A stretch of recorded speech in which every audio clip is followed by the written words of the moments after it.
You're locked into Inception Radio Network, Superior, Wisconsin.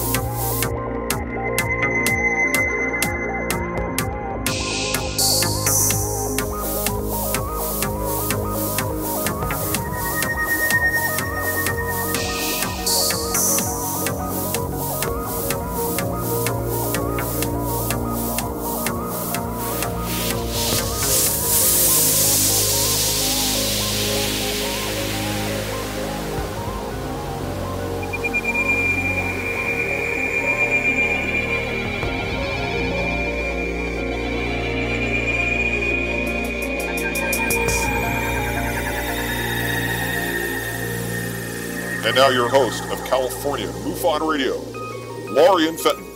Welcome, everyone, to the California MUFON Radio Show. I'm your host, Lorien Fenton. Oh, my gosh. Oh, I'm so glad you're all here with me on Inception Radio Network.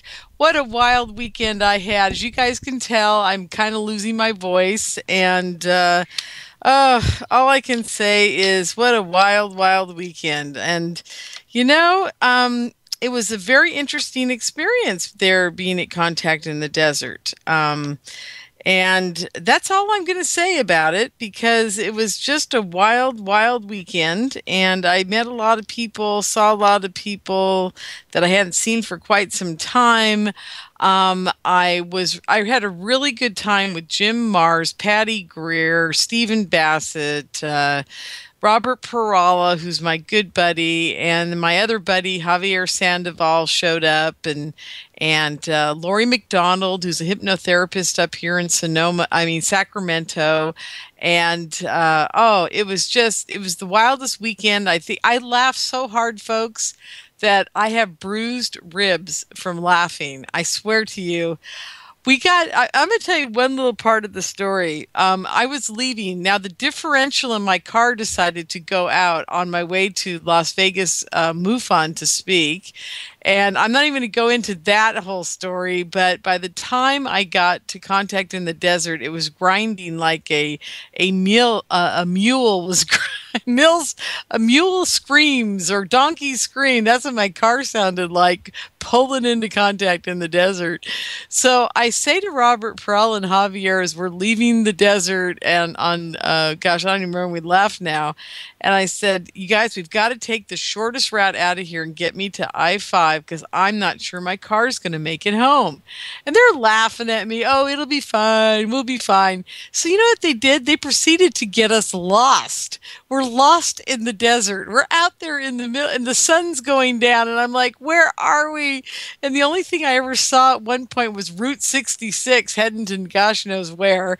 And they're just, follow me. And I'm following these guys. And they're getting out of the truck and they're arguing over a map. And then we have no cell signals and we're lost in the desert. And I just finally got to the point where I was just laughing so hard at them, I couldn't even tell what was happening. Finally, at about 9 p.m., and we left way early in the day, folks. 9 p.m., we end up in Lancaster, California. And somebody gave us directions to I-5. And we stopped at Panda Express. And we just sat in the line looking at each other and laughing, because that's all we could do. Because we were so stupid. We spent 6 hours driving around in the desert in the middle of California with no direction, not knowing where we're going. And I finally just said, this is so stupid, you guys. Never again will I follow two men with a map. I promise you, ladies, this will never happen. You know how they don't ask for directions? They wouldn't even, they went, every time we got near somebody who could help us, they would go driving in the opposite direction. It was insane. I'll never do that again. So next time I'm leading the pack, and I will be the leader, and that's the way it goes. Oh my God. That's the last time. Okay. So, and then Wednesday, the 27th, I spoke at the Las Vegas MUFON.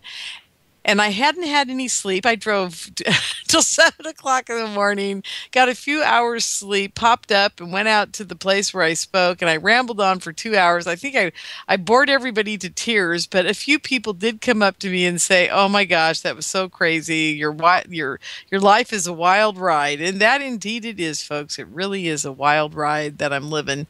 And speaking of wild rides, the guy that I have with me here tonight on the show, whoa, talk about a wild ride. I think Peter can outshine my wild ride by, at least 3 suns. I mean, this guy's got some amazing experiences going on, and we're going to talk a lot about that tonight. But I just want to finish up with a big shout out to my Las Vegas MUFON people. I really enjoyed you guys, and I want to thank you so much for having me. And I hope that after my book comes out, that you'll have me again sometime next year, and we'll do it again, and it'll be a lot of fun. And I really enjoyed meeting all of you. So thank you so much for having me there. Every last one of you were dear to me. So thank you very much. And okay, and I'm trying so hard not to lose my voice tonight, folks. So Peter's probably going to have to do a lot of talking here. Let's see what else. I want to be a big shout out to everybody at Contact in the Desert that came up to me and said hello. It was really amazing meeting all the people that listened to the show. I had no idea that more than 22 people even knew my name. And when they saw the IRN banner, they'd come up and they'd go, is Lorien Fenton here? And I'd say, I don't know, I'll have to look around. And then I'd go, yeah, it's me. And they'd laugh because I was trying to hide the whole time under a hat. It didn't work. There's some very cute pictures of me, I must say, holding aliens that my friend Jocelyn put up on Facebook. So I'll have to go there. And a lot of you, if you join my Facebook page, become my friend. It's Lorien Fenton at Facebook. It's Lorien Fenton. And I will share some of those pictures so you guys can see me with aliens at Contact in the Desert. And, I was kind of sad. I went out with Melinda Leslie, hey Melinda, and the girls sky watching on Saturday night, and there was nothing out there. There were no ships. I mean, it was pretty, sparse pickings for an alien conference. There should have been a lot more aliens present, in my opinion, but they just decided not to show themselves for some reason. Very bizarre. Okay, so my guest tonight is Peter Slattery. And he is from Australia. Where in Australia, I have no idea. But Peter has always been kind enough to do my MUFON groups for me and get on the radio with me. And I think I just love the man, you guys. He's just, every time I talk to him, he makes me smile because he is so happy about everything that's going on in his life. And in spite of all the craziness that goes on with it. It's amazing to me how much activity this guy has had. And I think his new girlfriend, which I for the life of me, will have to get her name out of him here, she's experiencing some of this with him now. And just so many amazing things are happening. I'm not going to do a big introduction. I'm going to have Peter tell you about himself. So Peter, are you with me? I'm here. Wonderful. So, my friend, since I'm losing my voice and I've been talking for like 5 days nonstop, how would you like to tell the audience a bit about yourself and just quickly some of your experiences? And I will bring up the part about Free and Mary Rodwell too, so people know they have a place to go to talk about their stuff. But anyhow, you go ahead. Start telling people about you because you're fascinating. Well, thank you. I don't know where to start. I'm from Australia, as you can probably tell from the accent. And at the moment, I'm located in Melbourne, but I was brought up in a town about 3.5 hours northeast of here. So Melbourne's at the bottom end of Australia. It's a city, and so anyone could sort of find that on the map. But about 3.5 hours northeast of here is a town called Orbs, and it's got a sister town called Wodonga. So the location is known as Albury-Wodonga. I grew up there until my teenage years. I'd done a few cleaning jobs here and there, and over time I was in a lot of bands, and I ended up bringing out 14 albums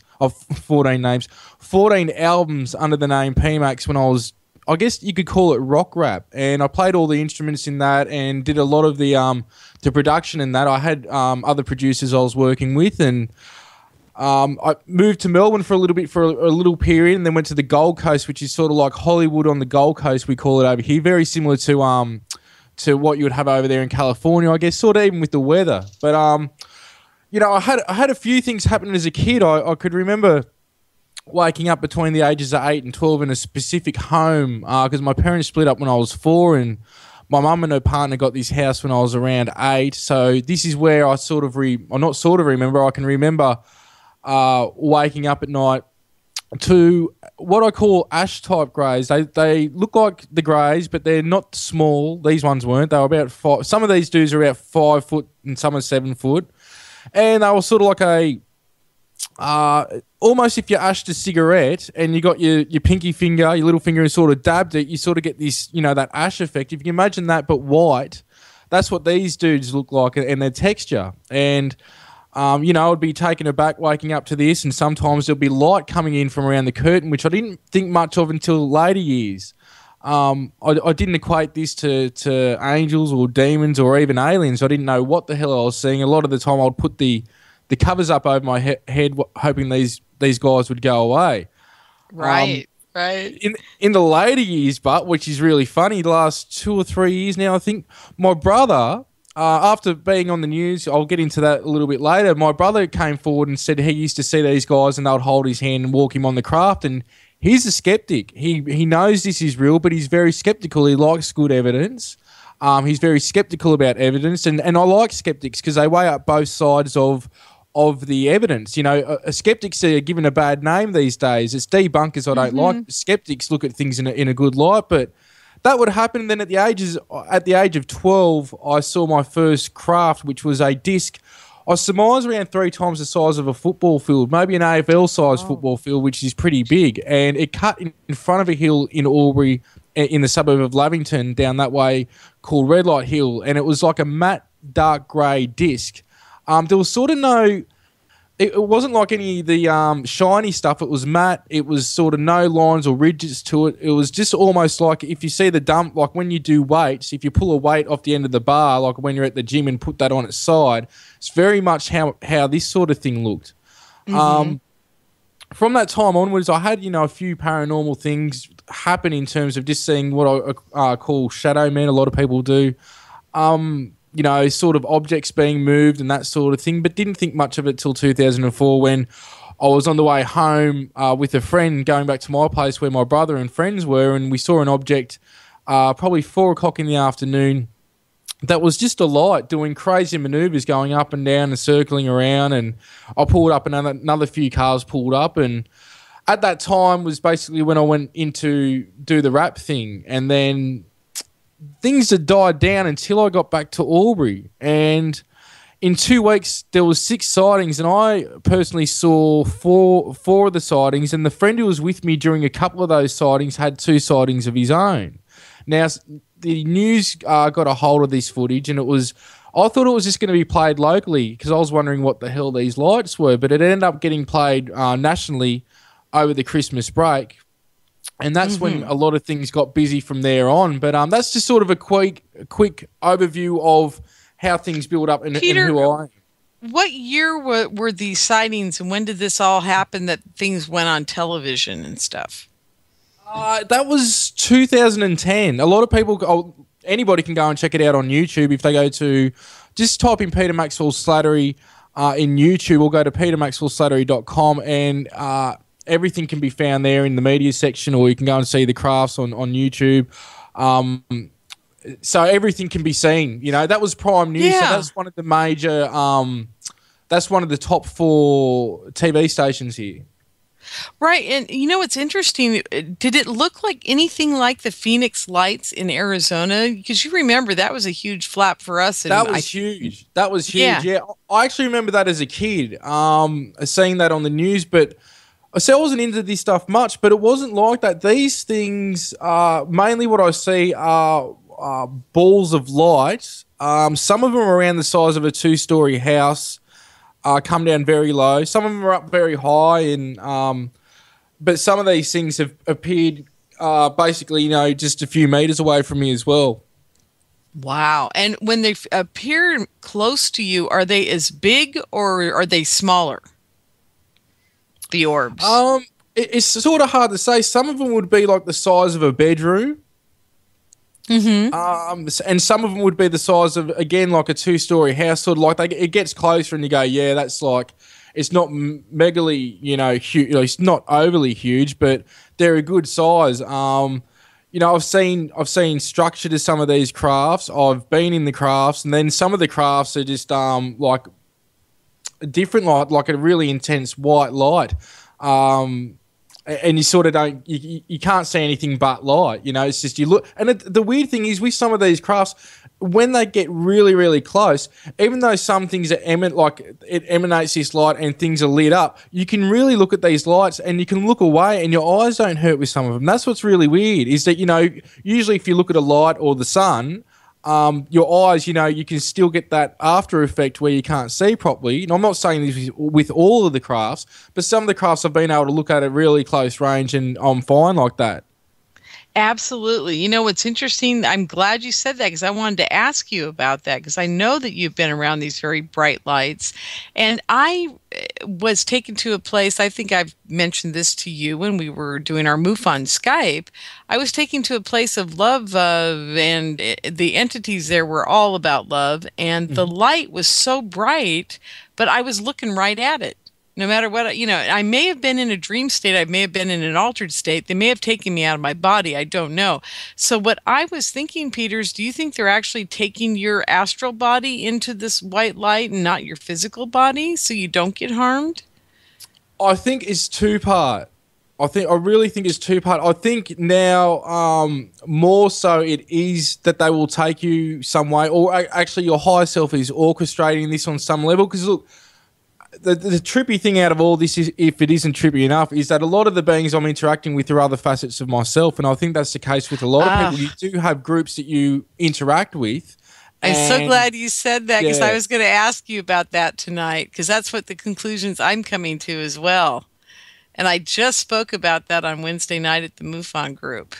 But anyhow, go ahead. I'm really excited about talking to you, because I wanted to ask you all about that. So anyhow, but go ahead. So you think they're taking higher consciousness parts of you or whatever. It's not just you physically, right? Yeah, well, again, I think it's the higher self orchestrating it. And again, I think it's done in such a way where, look, I don't see things positive or negative. I see things, it depends on how you want to see, but in service mode or self-service mode. And there have been, not so good experiences that I've had, which are sometimes of a reptilian nature. And I've had awesome experiences with some reptilians as well. So it's not like, like the humanity thing, not all humans are bad. It's the same case with this scenario as well. But I think there is things done in such a way where they don't want to hurt, or your higher self doesn't want to hurt what we call the body computer, so it doesn't function. Lots of people want to experience what I have, and that's cool. But at the same time, I don't think a large majority of people are ready for it, and they've got to be eased into it. Like I, to this day, continue to be eased into it, because of the fact of some people themselves who have seen stuff with me can't handle what they've seen. It's funny lately, my partner who I'm with now, she's a well-known psychic here in Australia and sort of known as being an ET communicator. She speaks different star languages, and she's had experiences all her life, but she's had more of the astral stuff, and she can see beings energetically.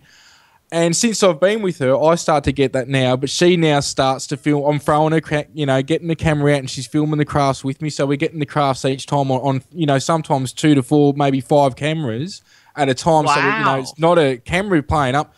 Anybody can go and see this on my website right now. So this isn't just some crap I'm spilling. They can go and see it themselves. And a lot of this is during the day now. Now that's what I love about you too, because that's the first thing I say to everybody. I say, look, if you're only getting the night shots and there's just a ball and it's floating around and you're not on a tripod, just about anybody who's an experiencer can get that. What I'm looking for these days is the daylight encounters on a tripod being filmed very professionally, and I know you guys do that. And if it's not on a tripod, you're at least holding it steady, thank God. Or trying to anyway. Yeah, and you guys do a wonderful job. Everybody, now, how you find out, how you get to Peter's site, it's super easy. It's Peter Slattery. That's Peter Maxwell Slattery. Oh, that's right. Thank you, Peter. God, completely forgot. I'm sorry. I'm exhausted. Peter Maxwell Slattery, and it sounds just like it's spelled Peter Maxwell, and the last name is Slattery. Slattery.com, correct? Yeah, that's it. Thank you. Okay, so you guys got to go there because during the break, which we'll have in about 10 minutes, you guys can go there and watch the DVD, watch the videos he's got up there. They're absolutely stunning. So anyhow, I'm sorry to have interrupted, but I'm just so thrilled that you've got daylight stuff because, so few people have it, Peter. And I really am beginning to wonder how much of mind control they're doing to everybody while they're showing themselves to people for a varying amount of reasons. As you and I both know, every time they connect with you, there is a reason for it. It isn't just there. It's there to give you a piece of information that you need to do your next step, in my opinion. What do you think about that? I think you're correct. And it's got to be done in such a way where you can absorb it. Like, for example, I used to keep on going out and, it only in recent years have I worked out why I need to go outside and see a craft. So I used to keep on going outside and I knew there would be a craft there, a UFO, whatever people want to call it. And over a period of time, I said, how come every bloody time I go outside, I know there's a craft there and it's there? And over time, it was explained to me that they put that thought in my head. And because I couldn't handle the true reality of it, they use my own thought and project that to me. So I think that I'm thinking, there's a craft outside, I go outside. No. That's how they communicate. And this is how we're communicated with on a daily basis by our guides or our higher self or the other facets of ourself or even other beings. So this is where, it's so mundane in such a way that, people just don't realise how much, communication they got going on. And this is every single being on the planet I'm talking about, not just me. We've all got this going on. Though in the beginning, my interactions were more physical in terms of the beings appeared physically. You could touch them. You could communicate with them. Other people had seen this. And today I still get the crafts or what pop in. And I've got the communication going on with the beings, but it's more in my third eyes, it's in my head, in a way people could laugh about that, but it's literally in my head. Sometimes when I'm filming the crafts, I'm on the crafts looking down at myself, and sometimes, again, it's like my third eye splits up and I'm outside of the craft looking down on the craft and on myself at the same time. Right. So this is stuff I haven't wanted to speak about for a long time, but when you got to be real about it, we've got to be real about it. And this is where people Peter, do what they that's want. what I love about you too, is that you are being honest about what's happening to you, in spite of the ridicule, in spite of the debunkers, in spite of all the nasty people. And it's very hard, I know, because I've been there in your shoes. I've had people tell me I'm nuts, and I don't mind. And because, when you're telling the truth about what you believe, what you've seen, what you've experienced, that's what they want us to be doing right now. Do you agree with that? Or what's your take on it? Well, there is that side of things where they want what the powers that be, the Archon Network, whatever people want to call it, they want us with distraction. They want us to be distracted by whatever's going on rather than just getting on with it. And this is where we need to pull out our preconceived notions. Look, I've experienced a hell of a lot. I don't even know how much things I've experienced. It's 7 books worth of things with dates and everything logged since 2010.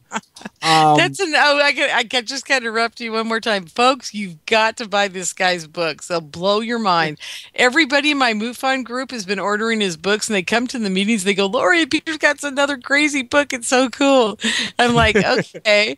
And so anyhow, his books are just fascinating. People are loving them. And didn't you kind of download all these books? Like, you didn't even really write them. They just kind of came to you, right? 4 of them have been written. It's sort of like a timeline experience where people can follow their journey with me and what I've gone through. There was one recently done. The other 3 were sort of done like that, but the recent one was called the Book of Shiji, which is this this being. It's not a he or a she, though. In the beginning, and on occasion, she'll appear as a female with huge eyes. And basically in 9 hours, in 9 days, she said, you're going to write this book. And then in 9 days straight, she would just in my head pop in and go, right, let's do it. I'd sit down, my partner would see how fast I was typing. There was no friggin' way I could do it. And it would just be all this information that to this day, it seems familiar, but I'm still not trying to accept it. I'm trying to absorb it. Because it goes deep into even who she is more than what I knew, which is this being is a gatekeeper of the portal in the Star Merope, and she was going into how Metatron, which I used to think archangels and all this stuff was a load of crap, is an overseer of all the portals, and it goes into how there's portals that you need keys of knowledge, which are higher levels of consciousness to access to go to the higher realms, which proceed and go past the physical, different types of physical realities in terms of star systems and whatnot. And there's a lot about how this is a self-mastery experience, but that we're here for the awakening and healing of the earth and humanity at the same time, and that the evolution here of the universe has been sort of, how would you say, stunted in growth by what's going on here, by some of the higher level entities coming here and sort of creating an artificial intelligence to trap energy so it can, evolve the way it did. And which, funny enough, is I found out that this Archon network once used to be what, some of these beings have described themselves as the Elohim or Anunnaki. It depends on which ascended state we're talking about. But there's still lots for me to absorb, and this is sort of the stuff where it's gone now.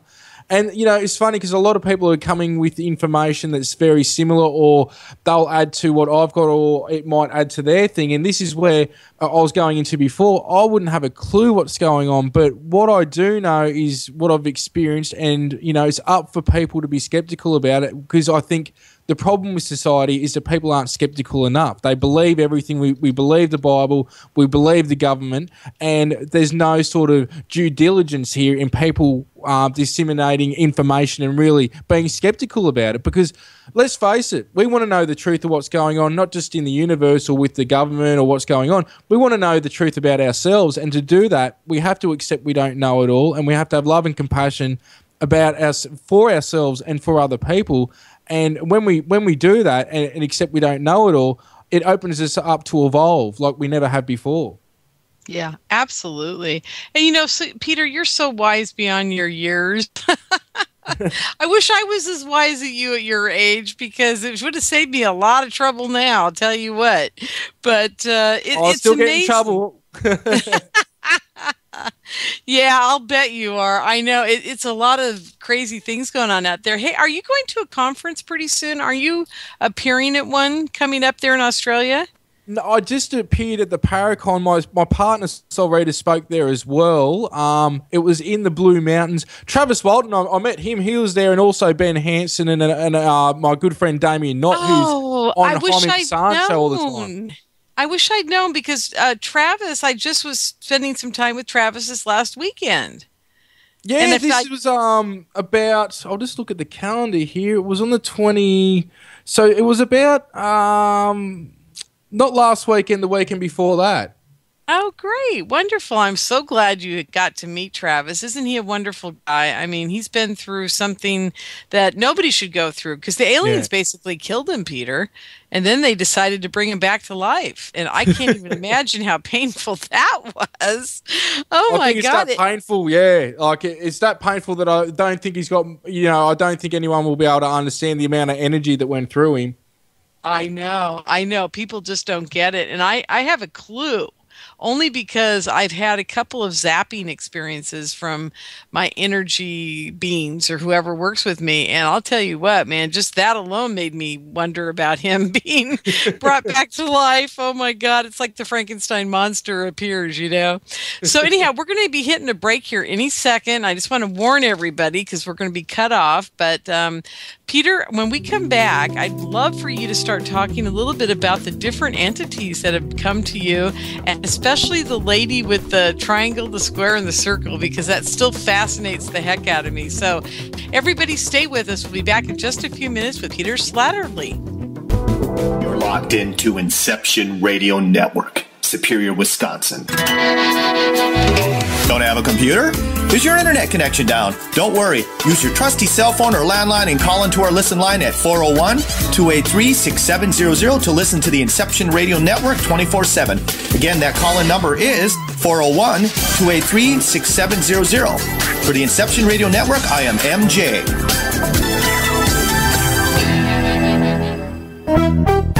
Hi, Inception Radio Network listeners. This is Amanda.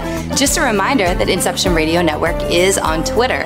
Follow us at I_R_N and keep up to date about who's on tonight, what interviews they'll be doing, who's guest spotting, what topics they'll be covering. Tweet to us, tweet about us, retweet topics to your friends, and most importantly, never miss a great show again. That's I_R_N.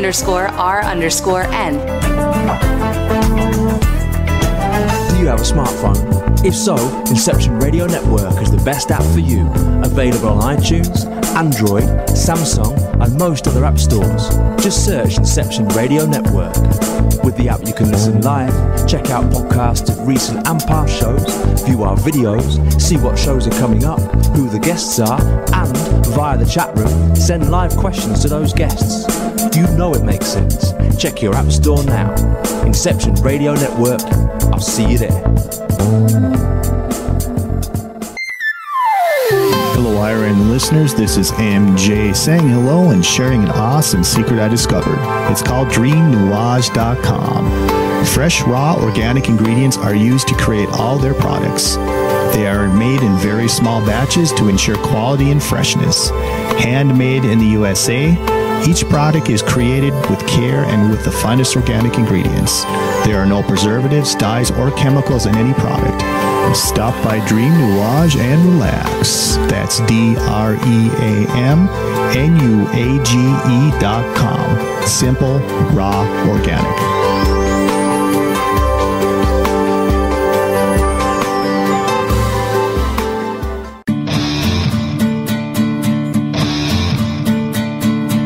Hello, I'm Pat Ustford, inviting you to tune in to Epic Voyages every Monday evening at 8 p.m. Central, 9 p.m. Eastern, right here on Inception Radio Network.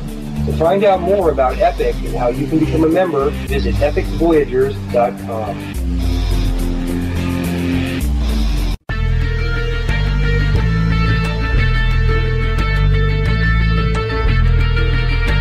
EPIC is Extraordinary Phenomena Investigations Council, the forum for scholars, experts, and those fascinated by and involved in the study of ancient civilizations, conspiracies, cryptozoology, ETs, and UFOs, fringe science, the paranormal, and all manner of extraordinary phenomena. Please join EPIC as we examine the mysteries of the world and beyond on epicvoyagers.com. And for updates on the upcoming interactive video presentations, the latest news and discussion on the EPIC forum, as well as research, investigations, and membership opportunities. Epic Voyage's program schedule is on the Inception Radio Network. Thank you for joining us.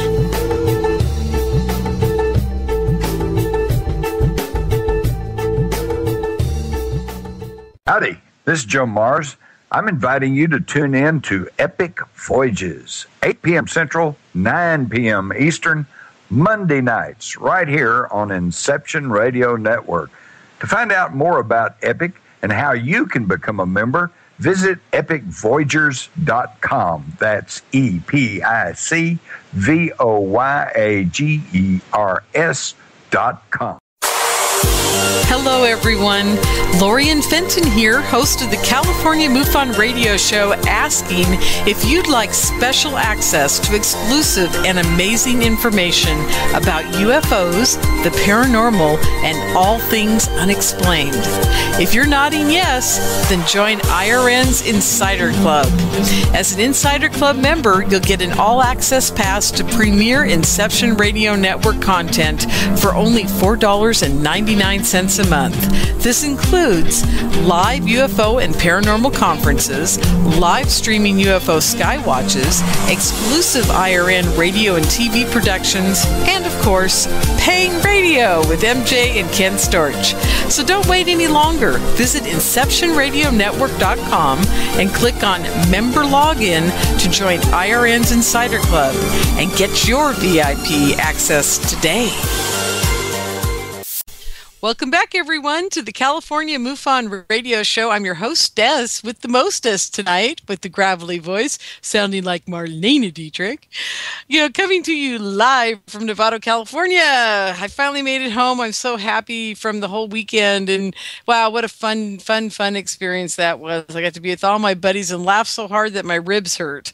I don't know how to tell you guys how much fun it is to be stranded in the desert and know that nobody's coming to help you, and just look at your two best friends and know that they can't help you either, and just realize the ridiculousness of it all. And at one point I just said to God, or the angels or the aliens, I said, look, if you cared about me, you just come pick me up and drop me off in my driveway. They didn't do it. I was kind of mad. Peter, why didn't they help me, man? They should have got me out of the desert. It was just crazy. Who knows? If I could get that going on, I wouldn't be bloody driving anywhere. I know. See, and that's the thing. Do you think our government, these shadow people, these people that run our planet, want us to have that kind of technology? Could you imagine? Wouldn't that be great? Just teleporting all over the world? You'd need a special passport. Yeah, you need the intergalactic passport at that point. I'll tell you what. Oh, anyhow. Well, now that we're back, let's talk a bit about some of the entities that have come to you. And then I want to warn everybody now, start getting your questions in the chat room for Peter, because the last maybe 40 minutes of the show tonight, I'm going to open it up to questions from everybody, because I know that once Peter starts going on about these different entities, you guys are going to be like, whoa, and you're going to have plenty of questions to ask Peter. So start getting those in the chat room, and we'll get to them later in the show. Okay, Peter, go ahead. The types of entities, geez. Well, it's ever growing, I'll say that. And it's something that I do now is, I hate to term it, but the best way I could term it is guide sessions. So this is where I bring in people's guides, and I get my guides to work with them and help people just sort of find their own sort of path, and help them to find it themselves and get their own connection going on, and get them connected in their way. And it's, again, it's what works for people. So some of the stuff that I do may not work for people, but through that, it's ever growing. And I couldn't put a number or say how many entities I've interacted with now, but the gist, I'll give you the gist of the ones that I'm working with, that are other facets of myself and that I'm in communication with also, because not all the beings we interact with are other facets of ourselves. I'll say a large majority of them are, but there is a percentage that are sort of like mates. They're friends, and they'll always be friends, and they pick up signature, and they pick up the overself signature that's in the facet of whatever souls, wherever it is, so they can sort of pick up on you wherever you are. I'm just trying to explain this the best that I can. So there was the white ashy type greys. Later I found out through Shiji, who I'll go into in a minute, they are basically, for all intents and purposes of the term, they work for the Council of the Whole. I haven't had anything explained to me in terms of really a galactic federation type thing, though there is apparently things like that, but everything's sort of been termed to me in terms of councils, or groups, and Council of Nine and all this stuff I'm sort of looking into now through what Shiji's relayed to me.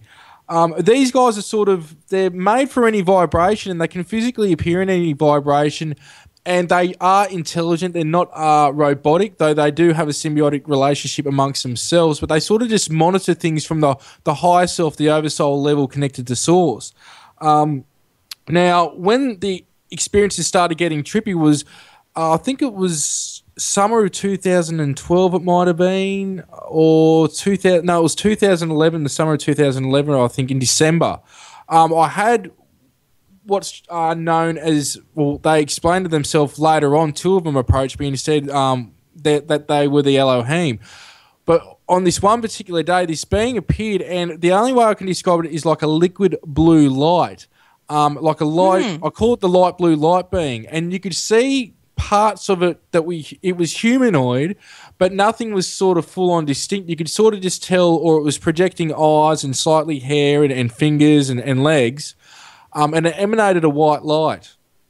And I kept on getting visits from these guys. And one time I was taken to a crystal cave, which I now know is a craft. It was like a quartz crystal cave. I don't think it was quartz. I don't know what the hell it was, or even if it was a projection. But the ground and the ceiling and everything, there was no entry or exit, and it had this pulsating light within the crystal. So later on, from other experiences, and something that's trippy was with Stan Romanek. Before he'd written the book Answers and come out, I contacted him and I was telling him about how I had this experience with these light blue light being, and then it's funny enough, his book comes out and it's describing the same thing, and they explained they showed themselves to be the Elohim. So Stan didn't even tell me that. So there's something funny that I couldn't have known he had experienced, and I explained it to him before he'd gone public, even though he doesn't speak about this because it's the out there area, from what I understand with him, in terms of he'd rather just talk about. It's funny you said that, Peter, because he's told me some things privately that I've never told anybody, and you're touching upon them, and that's good, because if he's written about it in his book, I didn't know that. And I'm really glad you brought it up, because it makes me sane too. It makes me feel sane experiencing that. Exactly. What it does is it corroborates both of your stories for me, and that helps me too, because as a conference producer, I get it from all sides about you guys. I mean, oh my God, you think I was your mother's? I mean, I swear to you, the minute I put you guys on a podium or I put you up on a website and say that I'm producing you, then the flack starts hitting me, because it's like, how can you produce these guys? They don't know what they're talking about, or they're liars, or they're this, and whatever. And I just have to stand there in myself and say, I absolutely touch these people, with my soul, so I know that they're real, And if people don't want to come to my event because they think you're making stories up, then don't come. I don't care. I don't need them there, I put on these events so that you guys can get your truth out. That's what's important to me. And I felt so bad at my last conference. You didn't get a chance to talk to the audience, but there were some forces at work there keeping you from talking. I do know that, Peter. So, and that happens. It's happened to Stan. Wasn't allowed to speak, and this whole thing with him going on. He's never been able to do my events, and they really do not want me getting Stan out there, because there's a lot of controversy around Stan, and I get it. Yeah. And and hopefully they never get to the point with you where you are inaccessible to all of us. That's what I love about you, is I can call you up and say, hey, you want to do a show? You want to do this? You're like, yeah, as long as I have my coffee, I'm good. And I can't do that with Stan anymore. They made it, it was absolutely impossible for me to have access, And that's the thing. People have just got to get the information out when they can, because you just don't know what's going to happen. A lot of people have sort of been knocked off or made limited in terms of the way they can get the information out. And, the internet's done amazing things, but, if you, like I always say, don't wait for tomorrow. Just do what you can while you can, and don't stop until it's done. It's as simple as that. Yeah, it is. It is, absolutely. So anyhow, back to the Elohim, which I found fascinating, because when I had my experience, that's what I felt like. I felt like there was an angel by the side of my bed, and I felt like it was a much higher vibrational type of being. I never felt that I had an ET in the room. And when I started doing my research into what had happened to me, I never resonated with the little gray guys. I always resonated with these white energy light beings that Barbara Lamb had discussed. Yes, there are different vibrations and types of them. Usually what a lot of people will get is their crown chakra just open straight up, and some people will lose their crap in terms of all their emotions and thoughts are balled up, and what's happening is your energy bands are in exchange with theirs, and intermingling with their energy bands. Some people will feel like, and a lot of the time I feel like this is like I've had ecstasy. I just feel blissed out to the max. Yep. But your crown chakra opens right up. Yep, that's it. Yep. That's the one. I always say it's better than any drug you could take. Oh yeah, definitely, definitely. And it's nothing. It's for free.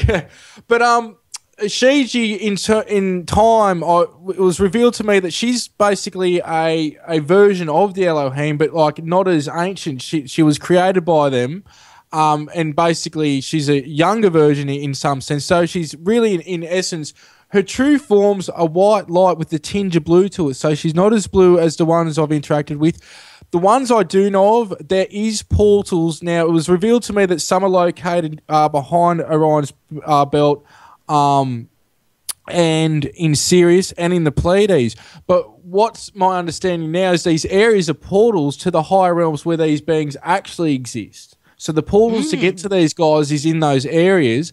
But there are other versions of him, like Shiji, who's a gatekeeper. But when I've been on her craft, this is pretty cool stuff that I just couldn't believe it when it happened. But during the day, I was all of a sudden appeared on a craft that was sources-like. There was no objects in the craft, but the walls and the floor were all made out of this white light with a tinge of blue to it, and it had sort of shape to it, the craft. And then I looked around, and there was other beings with me that were the same light. So what was weird about this, or not really weird, but it's weird if you haven't heard it before, was that we were all symbiotic. So the craft and the beings all knew everything about each other, and they created the craft by thought. And I was one of these beings at the time on this craft, and I sort of had all this overwhelming of just, reuniting. And it's funny because I've talked to other people that have had communication experiences with similar Pleiadians or Pleiadians, whatever people want to call it. But it's just my understanding that these are sort of the higher ones where they're not in this realm, so to speak, but to get access to them is near these areas. Because what people need to understand is that the Pleiades don't have life at the moment. And what you're interacting with, though, time and is an illusion, is in the future a lot of the time. Star systems to establish. Yeah. Peter, I was just going to say that. It's the future. Because that's the only way we can understand it. Definitely. Because it's actually all time and all space at once. Definitely.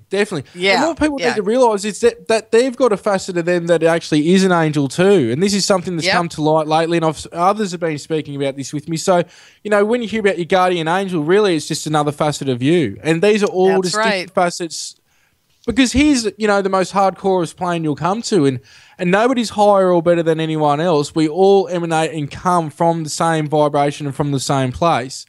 But through the experiences, I've learned that this universe, with all its own planes and interplane, is one of billions of other universes, and that they're all a cell of a higher intelligence again, and that when, it's complete when all of us are put together. But I was shown in time ascended versions of the Elohim, which were shown to me as the Anunnaki, and they were purple geometric beings with swords, as weird as that sounds. And they had wings, but they were geometric.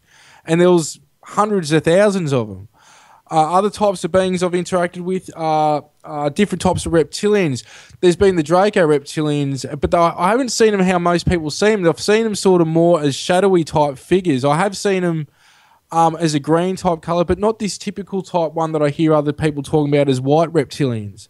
There's been Earth reptilians I interacted with, which were telling me basically that they can't evolve the way they are, so they're breaking up into factions, and that they now know they've been manipulated. And later I found out that was an archonic force. So this archonic force, who once were the Elohim, you hear about the fallen angels. Well, the archon, which are the force behind, what we could say everything here at this time, they once were the Elohim, but they evolved a different way, and it was out of self-service mode.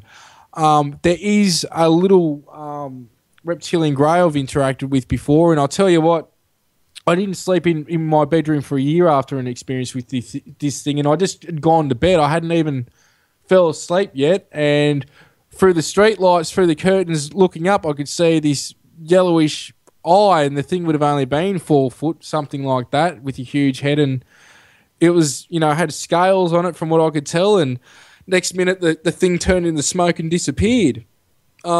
Wow. Which brings me into, there's a photo on the front page of my website, and I took that after I was on, it was a national morning news show here that's still on. It's called Sunrise. It's sort of like your Good Morning America. Oh, cool.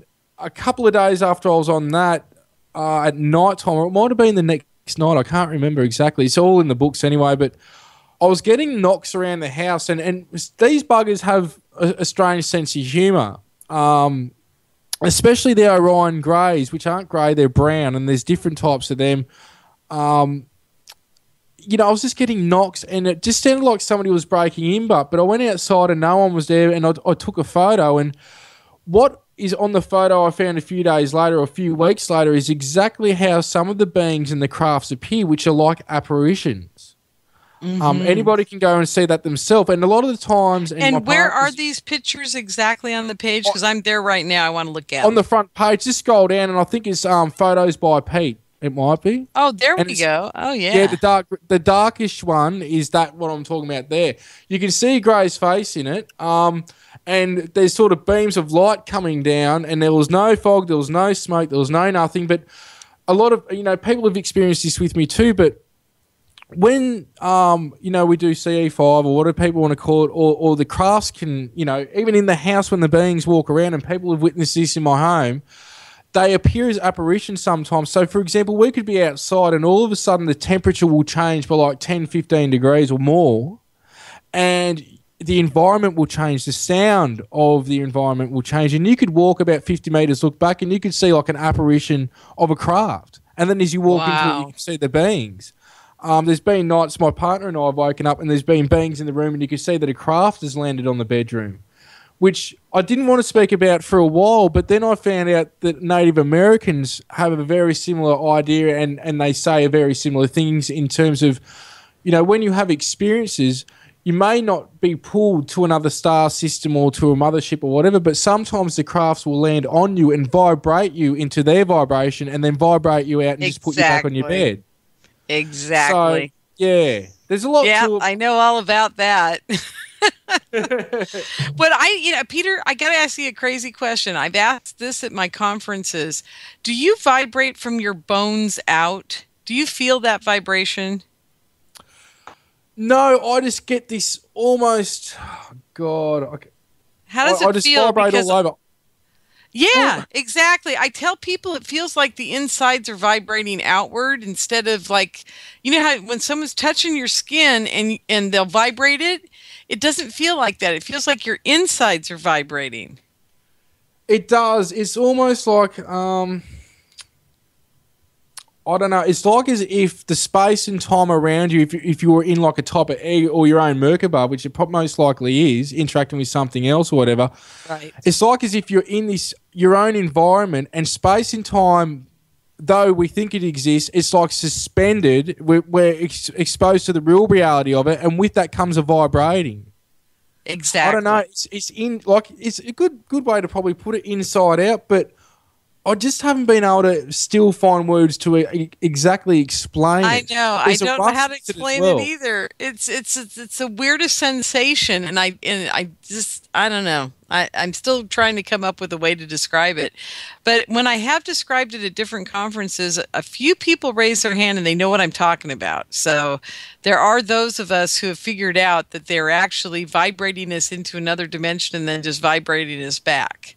It's not like we're going any place, we're just right there. It's very similar. Do you remember the guy, Dr. Jonathan Reed, who had the alien in the freezer? Do you remember that whole flap?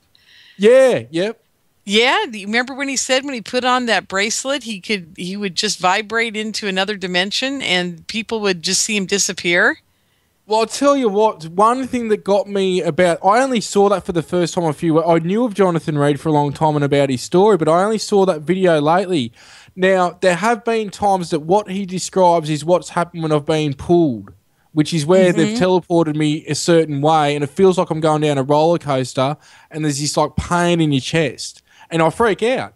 Now, what got me, is before some of the times when the Elohim have appeared, there's what I call blue lightning in the house, and people have seen this with me. Right. And when he puts on that bracelet, I said to my partner the other night, I was like, that's exactly what happens before they appear. Not all the time, but I can be in bed sometimes with my eyes shut and I can see the lightning through my eyelids and open up and I'm seeing the lightning in the room. It's very similar. And it's like condensed lightning. It's in a certain area. Uh-huh. Yep. It's not like it's just all over the place. It's like where they appear. So that's very interesting. Make of it, Jonathan, what people want. I can expect people to be skeptical about that, just like myself. But that's something that I've gone, geez, that's pretty trippy, because it's, I've seen that stuff happen before. Exactly. And, I didn't really want to believe Jonathan's story for the longest time. And, even our buddy, the guy that did the Skywatch with you down in Australia, his name just went out of my head. Ben Hansen. Yeah, Ben debunked him on his show Fact or Faked and everything and said he was lying. But I'll tell you what, Peter, every time I think about the way he described what happened to him and the craft and the alien in the freezer, and what blew my mind, and this is for all the people listening to the show, I've had Phil Kava on my show before, and he has described almost to a T the same alien appearing in a portal over his bed, working on his wife because she had cancer at the time, and he had gone to bed asking them to help her, and he woke up and the alien's laying over her face to face out of a portal. Half of his body's coming out of a portal, and he's working on the wife, and he said it looked like a turtle bean, kind of like the one that Jonathan Reed had seen or had in his freezer. And I said, oh my God. He goes, yeah, it was almost a spitting image of it. So That's I'm like, wow, that is so cool, because where would Jonathan Reed have come up with that to make it do all those things if it wasn't something he had seen, at least, Well, what I find in this field is this more often than not. Now, there are people that talk crap. Unfortunately, that's a fact. But I find most of the time, not people in talking crap, but people holding back. They hide things about their experiences because it's one thing to talk about aliens and sources, but hey, I didn't tell you about this because I thought you wouldn't believe me. That's what I find more often than anything, is there's stuff that people experience that they don't want to say publicly because it's just that far out there that they're just like, I'm not going to bring it up because it's who's going to believe it. But that's what I do find more. Not to say people aren't lying. There are lies out there and I don't understand it, but that's just what I don't either. Why would anybody want that kind of attention? I swear to God. I mean, I sit here on a daily basis, and so many people don't understand when you're telling the truth like this, Peter, and you're getting it out there. We have so many critics. We have so many people going after us. It's not necessarily all fun and roses, people, and there certainly isn't any money in it.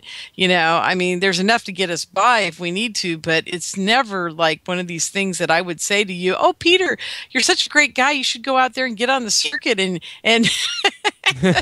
and everything's going to be wonderful. Oh, yeah, right.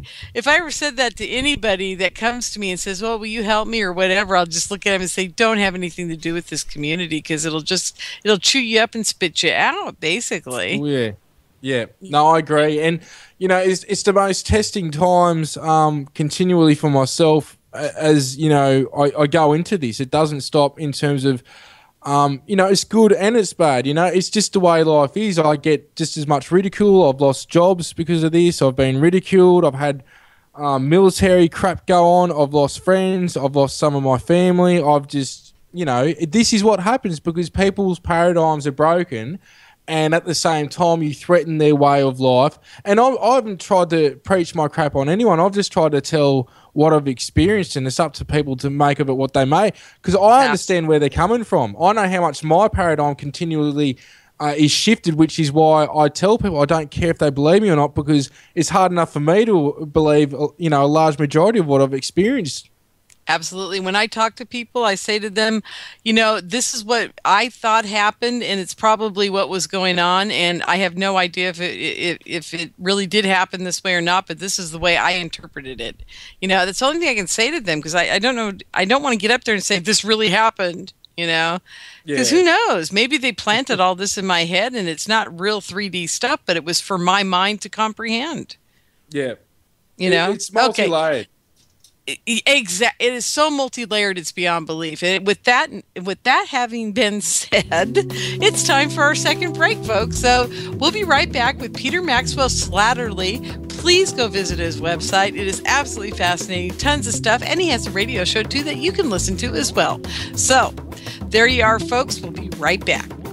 You're locked into Inception Radio Network, Superior, Wisconsin. Don't have a computer? Is your internet connection down? Don't worry. Use your trusty cell phone or landline and call into our listen line at 401-283-6700 to listen to the Inception Radio Network 24/7. Again, that call-in number is 401-283-6700. For the Inception Radio Network, I am MJ. Are you a fan of Inception Radio Network? Do you reckon it's the best alternative talk radio station on the planet? Well, if you do, head to facebook.com/Inception Radio Network and like the page. Tell your friends, spread the word, and keep listening to the best. Hello, IRN listeners. This is MJ saying hello and sharing an awesome secret I discovered. It's called DreamNuage.com. Fresh, raw, organic ingredients are used to create all their products. They are made in very small batches to ensure quality and freshness. Handmade in the USA, each product is created with care and with the finest organic ingredients. There are no preservatives, dyes, or chemicals in any product. Stop by Dream Nuage and relax. That's DreamNuage.com. Simple, raw, organic.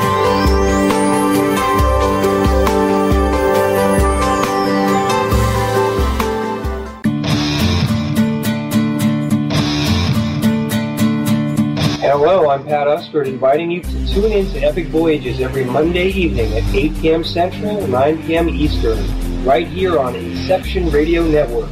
To find out more about Epic and how you can become a member, visit epicvoyagers.com.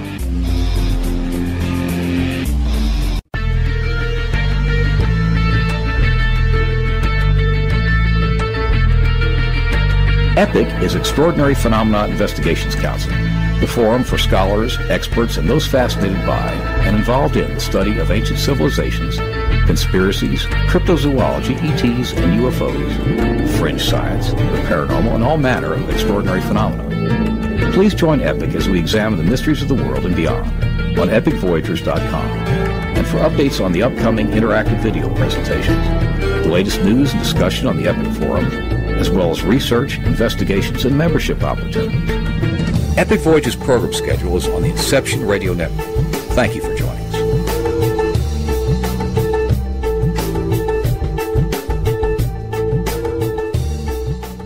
Howdy, this is Joe Mars. I'm inviting you to tune in to Epic Voyages, 8 p.m. Central, 9 p.m. Eastern, Monday nights, right here on Inception Radio Network. To find out more about Epic and how you can become a member, visit epicvoyagers.com. That's epicvoyagers.com. Hello, everyone. Lorien Fenton here, host of the California MUFON Radio Show, asking if you'd like special access to exclusive and amazing information about UFOs, the paranormal, and all things unexplained. If you're nodding yes, then join IRN's Insider Club. As an Insider Club member, you'll get an all-access pass to premier Inception Radio Network content for only $4.99 a month. This includes live UFO and paranormal conferences, live streaming UFO skywatches, exclusive IRN radio and TV productions, and of course, paying radio with MJ and Ken Storch. So don't wait any longer. Visit InceptionRadioNetwork.com and click on Member Login to join IRN's Insider Club and get your VIP access today. Welcome back, everyone, to the California MUFON Radio Show. I'm your host, Lorien Fenton. We're here on Inception Radio Network. And I just got to say, folks, Inception Radio Network has the most amazing app on the planet, and it will tell you everything that's going on at Inception Radio, IRN. And it's just an amazing, amazing app. So you've got to get it. So you can come here. You can get notified when Lorien's going to be on the air, or when Paying Radio is going to show up, or when our new shows. We've got some new shows here at IRN. You guys have got to listen. We have an amazing host here, and I'm very happy to be a family member of IRN, and I just want to stay here the rest of my life. I love IRN. I hope you guys do too. Okay, so, I have a confession to make, and I got to say this. I'm going to do it live on air, MJ. I did not get a chance to record a single person at Contact in the Desert, and I felt so bad. But it was there was a lot of calamity and a lot of things going on, and there was just not a way to even get near electricity, the internet, or anything. I mean, we were literally in the desert. The tortoises were just hanging out with towels and beach towels going, hey, nice day. And the rabbits were jumping around going, man, it's just a little too hot for us today. It was crazy. So I had no contact in the desert at all. I'm laughing because that's exactly what MJ's saying here. And but I did make contact with a lot of people for the radio show. So they will be coming on the show themselves. I just couldn't do anything for the Insiders Club. But, next time I know what I'm going to do, folks. I'm going to find a millionaire. He's going to give me a big tour bus with air conditioning and a satellite feed, and we're going to do live from Contact in the Desert, and it's going to be wonderful. So that's what we're going to manifest. That's it. You guys are going to have to help me on that one. So we'll do it. Okay, so back to Peter. Peter, when we were leaving, we were talking about how everything is kind of the future and the present, and it's all together, and we just vibrate in and vibrate out, right? Yeah, basically. So what I want to know is now, her name is, I got to get your website. My partner's name, Sorita. Yes. Now, has she seen Samaji or whatever the alien woman's name? Seiji, yeah. Have she seen her? She has, and there was an experience she had with her not too long ago. It depends on the beings and their crafts. I sort of get, anybody would say it's anxiety, but it's more, again, their energy bands interacting with mine, and it will manifest that sort of state, but it's basically, I know when the crafts are around because I'll sort of stress out. It's just, you sort of know when something is about to happen. And I went outside, and then all of a sudden, she's gone out and laid down on the back deck as I was laying on one of the chairs, and she had an interaction with her, and then all of a sudden, two crafts, which you can see, it's up on the front page of the website, I think, just appeared above the house. It was recorded through binoculars, but they're a bit out of alignment with what the camera actually records in it. But, it was something there. She got to have that. She's had a few experiences with her now. Even before I moved to Melbourne, when she was with me up in Queensland when we first met. There's been other people have experiences with her. Now, she does appear differently to people, and sometimes she'll appear as a little boy in a similar sort of suit physically, or she will talk to you in your mind, and it's actually audible. It's done through telepathy, but it is audio.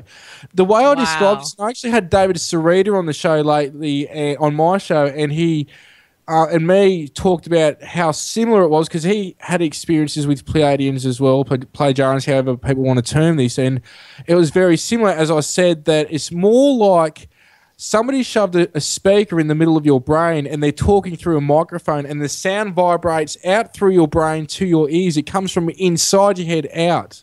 Oh, wow. That's fascinating. Have you ever put your chin on an acoustic guitar as you strum a string? Oh, yeah. It's sure like that in your head. Wow. Yeah, that is amazing. Yeah, but it's done through telepathy, so her mouth or anything won't move, and it's a female's voice without any accent. It's not Australian, it's not American, it's not nothing. It's just English language without an accent. And over time, that's stopped now, though some people will get that experience when she's around myself. But it's more just full-blown telepathy. And what I'll see is I could be looking at you right now, and I'll get these two. I'll see her head in my third eye as clear as I'm seeing you at the same. I'll get both at the same time. And it's just like this download. It's just what I term thought transfer. Basically, telepathy. That's amazing. Are you still there, Peter? Yeah. Can you hear me? Okay. Yeah, I think you cut out for me, maybe not for the show. So I just want to be sure that everybody's hearing you. I missed a little bit there, but that's okay. I'm just having weird connection problems again, but I think they're all right. So anyhow, that's absolutely fascinating that you hear her in that way, because it's very different than what most people describe, that they get the telepathic communication in more pictures from the Greys, and more like emotional hits, like "Don't be afraid." Yeah. They don't really feel it. Like, it's not like they're saying "Don't be afraid." You feel "Don't be afraid." Yeah. And see, this is where I've had that as well. It depends on the being, it depends on the race, and it depends on their personality, because they've got personalities as well. But it's different now with her, and like I said, that's been a projection, and it took a lot for me to come out and speak about this in the beginning, because not only was my life changing, everything changed. Even now, like, I went from smoking cigarettes to not anymore. I haven't drank in years. I haven't smoked the green stuff since years and years when I was rapping. I'm a vegetarian now. I don't have dairy. I don't have gluten. These are the things that have come with changing. But I was very skeptical about my experiences too, because nobody was reporting what I was reporting. So since coming out, I've had other people come to me and go, "That's exactly, I never told anybody that, and that's exactly how they communicated with me." It was the same with David Slattery. He experienced something very similar.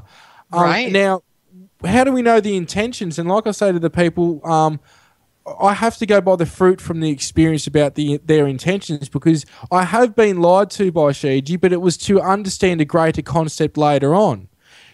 Or she's held back. So, for example, in the beginning, I asked where she was from, and she said she was from the Pleiades, and I said whereabouts, and she said I wouldn't understand. Now, she said that she was a gatekeeper of the Star Merope, which sounds like something of some friggin' sci-fi movie now, and I've got to laugh about it because it is nuts, but that's what it is. So these are things where they will sometimes fib to you or lie to you to open you up to get a greater concept, to understand the real reality of something else. And sometimes when you open up to that again is a lie to understand another greater reality. This is why we have to bring down our preconceived notions of anything and not take everything to be gospel, because if we do, we are limiting from evolving in some other way. But the beings do communicate differently. Like, one of the coolest beings I've interacted with, my partner has, and Giles Campbell, he lives near Mary Rodwell. I lived with him for 3 months on his 44 acreage up in Queensland. He's very good friends with James Gilliland. And Giles is from, he's a Brit, he's from England. And as soon as I spoke to him, we hit it off straight away. But he described this being that we call Pooh Man. Now, he's the only guy I know who had experienced the same being up to this point, and then both our partners experienced this being. And it looks like E.T. from the movie E.T., but he's got black eyes, and he's a dark chocolate, wrinkly brown, and you wouldn't even be able to tell he's got a mouth or nose unless he moves in such a way where you can see that. And I've seen him with a robe and sometimes with the golden scepter, and he's in the regression I had with Mary Rodwell where the hybrid kids appear on the craft. Now, I know he's from Orion, so to speak, but he's that ancient that he does whatever he wants. But this being is that funny that I've had some crazy experiences with him. But, and he's got such a sense of humour that, goes past any other being I've ever interacted with, including human. Oh my gosh, that is crazy. I'll tell you what, Peter, if I ever get to interact with any of your aliens, that's the one I want to interact with. I want to come away with bruised ribs from laughing so hard that I'm crying with this guy. Well, it's crazy. Like, I can remember I had a friend, Carol, with me at the time, and we went out of town, so I'd get called up to, I'd just have to drive places and I'd have interactions. And anyway, a craft appeared, and it would have only been a few metres above the gum trees out at the weir. So the gum trees, they get pretty tall. These ones were probably 10 metres or something like that. And a craft all of a sudden blinked in, appeared, and then it looked like it had a city on top of it, but it was all this flaming orange light. And then it just zipped up, turned into a ball of light, and just shot up. And I can remember seeing him on that craft and being on it, and we'll put back. It was like a flash, and then the craft appeared a few seconds later, and then there was like another flash. And anyway, when I put back, we go back home that night, and she can't remember anything. And anyway, I go to sleep, and I wake up and I'm on a craft with this dude, and he's telling there was a cardboard cutout of a bed. Now, what I mean is, if you go to the cinema, you know when you go to a cinema and they've got like the 3D cardboard posters. Yeah, it was like that. And there's this chick that was a cardboard cutout from school that I knew on it. That it was just a cardboard cutout. It wasn't real. And he's telling me I'm going to do it. And I'm laughing with him, and I don't know how long we argued.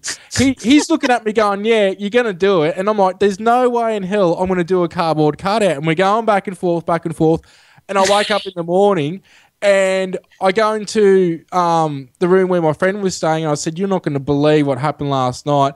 And she said she felt like something similar had happened to her on board a craft as well. But she doesn't have the recollection I had. So these are sort of funny things that I'll experience with what we call Pooh Man, but just a sense of humour. Like Giles talks about it on my show when I had him on the first time, how he was a scientist for the CSIRO, working on genetics, and that's the government here in Australia, and his experience has changed that much that he had to sell up and change everything in his life, and it affected him deeply. And he's rather sceptical, but in a good way, where he lines everything up logically, but he had an experience with this being, and what was happening was he was getting very peed off, where he said, look, I want to, like he woke up one night, the being was there, but he couldn't see him, and he's like, I want to know who this being is. So this being's saying, you're not ready. And he's going, nah, stuff you. My life has gone to hell because of this. I want to know who you are. And he's going, you're not ready. And then he's kept on arguing with it. He's gone, all right. And he opened up his eyes, and Pooh Man was there. And he absolutely crapped himself. And this is Pooh Man going back to him going, told you weren't ready. This type of sense of humour. And Giles, wait. He was so scared that he, did his thing, or what Giles says to me was that he wasn't so scared. What shocked him was that he was expecting to see a grey, not something that looks like something from the movie E.T. with black eyes and that was dark brown and wrinkly with a sense of humour. He didn't expect to see that. Like, he didn't know what to expect, but he thought if he was going to see something, it was going to be a grey. Now, mind you, he's seen really trippy stuff with myself, but he's also had an experience where by himself one time he saw a translucent blue-purple manted being with beads of lights going through its veins. Jeez, that's wild.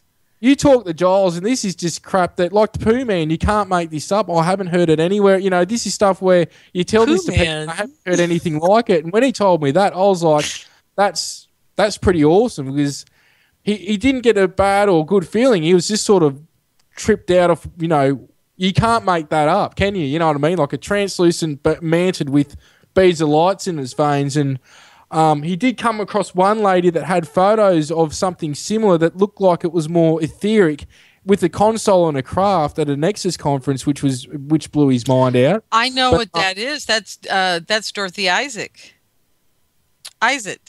Yeah, it might be. Vancouver, BC. Yeah, I know about her. I know the guy, Peter, that gets all those pictures out for her. All right. Well, I know of Dorothy. I didn't know that's who had the photos, but yeah, this was I think that's her photo, because it was flying through her living room on this craft, and you could see the little beads of light in it. God, that's amazing. I know. Dorothy's an amazing... Dorothy's been there, Peter, forever, and nobody has paid any attention to her. And Peter's been on my show. He's the one that promoted her all over the United States, and nobody would get her. She wouldn't go on radio shows. He'd go on for her. Nobody asked her to conferences. Nobody's done nothing for her. It's so sad. They think she's this crazy old lady up in Vancouver, BC, talking about these aliens, and she's been filming them for what now, 40 years, something like that. Yeah, she's got thousands of feet of film, and Hynek went there, and I know others have gone there, and they've filmed stuff on multiple cameras, and she's, to me, got some of the best stuff in the world. Easy. Absolutely. Hands down. Yeah, her and Stan, I think, have the two best catalogs of amazing film footage and photos that just blow my mind every time I see them. And that poor woman, it's just I think she's still alive. I haven't talked to Peter for a while. I should have him back on the show again. Yeah, I think she is. I think Peter and I were actually thinking at one point this year to try to get up to Vancouver and see her. But, someday I'll get up there. I just hope I do it soon enough to meet her. So, but yeah, what an amazing woman. And I'll tell you what, it's like, it's her story that kind of scares me for all of us. Because, once you've been labeled kind of a kook, or the debunkers have been there, or, whatever, it becomes very difficult to get your story out, because people start paying less and less attention to you. And, but you know what? I take that back, Peter, because you know what? I think you are the generation that is going to start changing all this for us. I'm quite a bit older than you. You're what, like 30 or something like that? Yeah, 31. Yeah. And I think it's your generation. I think you guys are the ones that are going to break it open so the rest of the world actually understands that this stuff is happening. And it starts to accept it instead of saying, oh, yeah, whatever, you guys are all kooks, right? And won't talk about it. Your generation is the generation that's going to accept it and just be ready for them when they come, and appear to everybody. Yeah, well, I'm talking to some of the young kids and that are experiencers, and geez, they blow what I've experienced out of the water as well. I think it's just all of us working together is sort of opening and activating each other. And I think with the young ones, they're doing it more so than what myself is. And I think everyone's got a role in what's going on some level, whether they're conscious of it or not. Yeah. I think so too. I think everybody on this planet at some point in their life, especially when they're little babies or little children, have been communicated to and with. Absolutely. And I just don't know if everybody's ready for it all. I mean, maybe that's the trick here, Peter. Maybe we're in a place that some of us are ready, some of us aren't. We're at all different stages and levels, and maybe they just aren't. And maybe the whole world isn't meant to know. But I want to know this then. If the whole world isn't meant to know, then how come people like yourself and Charles and Mary and me and, all of us out there that are barking about this stuff all the time, how come we're told to bark about it? I think it's to help those, personally, I think it's to help those who are ready to do whatever they've got to do next. Like, everyone's got an individual journey and an individual role here throughout all their lives and all the planes that they've been to. It's all different for everyone, but I think it's something to open people up to get them onto their own path. Like, it's happened to me through my experiences and hearing others as well. And I think this is where, some are ready to go somewhere else, some aren't. And I don't think there's no right or wrong place where you go. You just go where your journey takes you. Yeah, absolutely. That is true. I do hope, though, that more and more people, because of the internet and because, here I am. I'm on a radio show. I'm talking to you. You're in Australia. And we wouldn't even have met, 15, 20 years ago. We wouldn't even know each other's stories, Yeah. So things are really, really changing in this world. And I think there are more and more people that are ready to be switched on to this reality. Because there wouldn't be so many people showing up at all these conferences, and going to all these online seminars and seeking this out and listening to Coast to Coast and, all these shows. Our Bell's coming back. And it's a phenom, the way everything is just expanding and, just so many people are becoming aware. I guess that's what I'm trying to say. And it's through people like you that are brave enough, and Stan and, Dorothy and what have you, that have been brave enough to just keep talking about it and talking about it and talking about it so that people understand it's real, And it's the way you talk about it too, Peter. You're very eloquent. And you also say, hey, it's what I experienced. Maybe this isn't really going on for anybody else. And that's what's important too. You can't just walk up there, get on a stage somewhere and go, hey, this is the way it is. And if you don't like it, too bad, Exactly. And I've had a few, believe me, in California, we got a few of those. We got the ones that get up there and go, I can bring in the ships. And, they do that whole routine that's so old that I just go, oh my God, these people are still around. And people follow them around. That's what scares me. I just like, oh my God. It is. That is the scary part.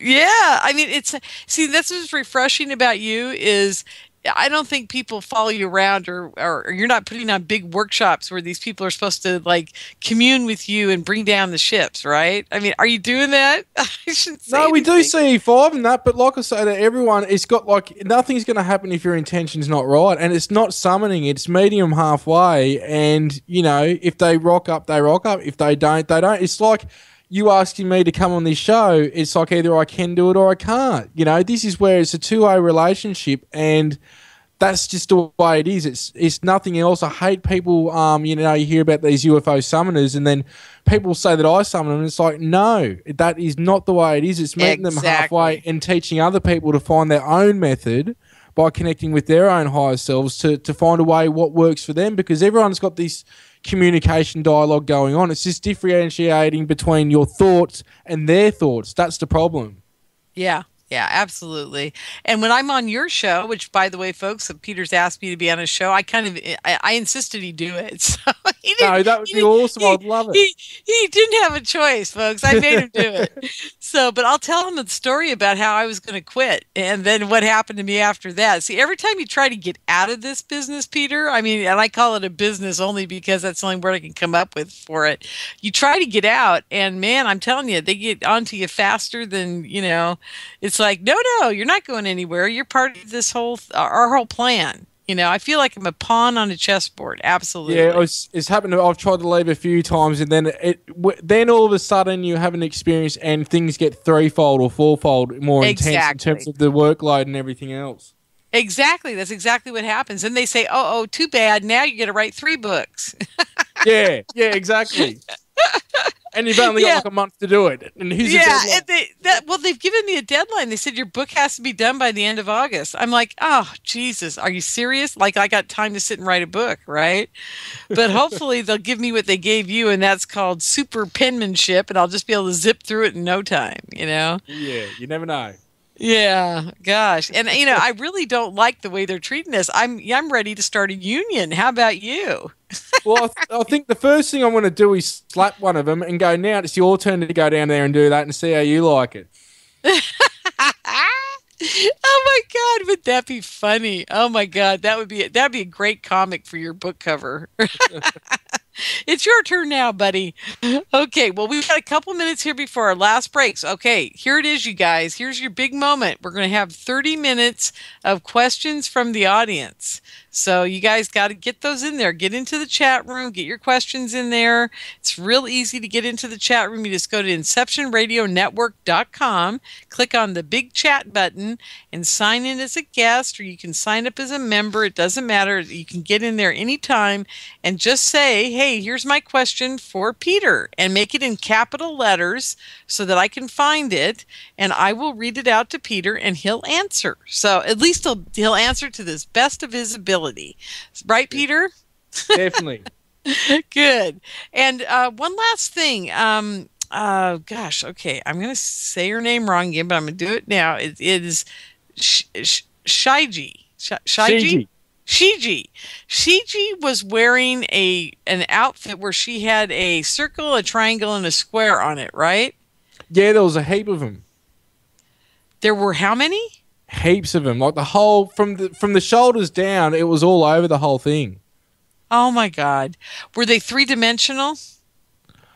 No, they weren't 3-dimensional. They were just on it like, you know, something like they weren't, I don't know how they were connected to the clothing, but they were just, you know, like a badge, like a police officer badge, how it's on the, you know, they were like badges. Like, wow. I don't know how, like, it's like you'd sewn something onto them, but I don't think they were sewn. I don't know how the hell it was done.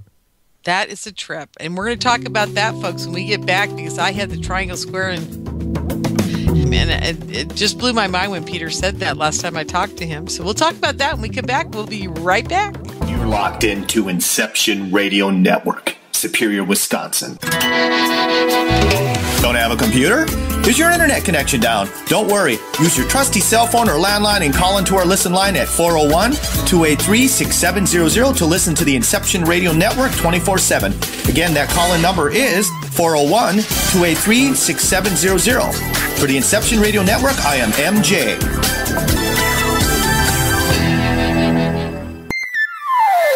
Hello, Ira and listeners, this is MJ saying hello and sharing an awesome secret I discovered. It's called DreamNuage.com. Fresh, raw, organic ingredients are used to create all their products. They are made in very small batches to ensure quality and freshness. Handmade in the USA, each product is created with care and with the finest organic ingredients. There are no preservatives, dyes, or chemicals in any product. Stop by Dream Nuage and relax. That's DreamNuage.com. Simple, raw, organic.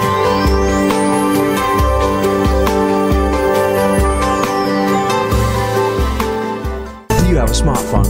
If so, Inception Radio Network is the best app for you. Available on iTunes, Android, Samsung, and most other app stores. Just search Inception Radio Network. With the app you can listen live, check out podcasts of recent and past shows, view our videos, see what shows are coming up, who the guests are, and, via the chat room, send live questions to those guests. You know it makes sense. Check your app store now. Inception Radio Network. I'll see you there. Are you looking for a cure for boredom? Never worry. IRN's new interactive website introduces a number of ways to pass time while you listen to your favorite show. Choose anything from the IRN chat lounge, the game lounge, video lounge, or the mood lounge. These fun, exciting features let you chat in real time with fellow listeners, view live skywatches, play daily posted online games, or pick a show based on topic. The choices are endless. Use your time wisely, keeping it all on IRN. Hello, everyone.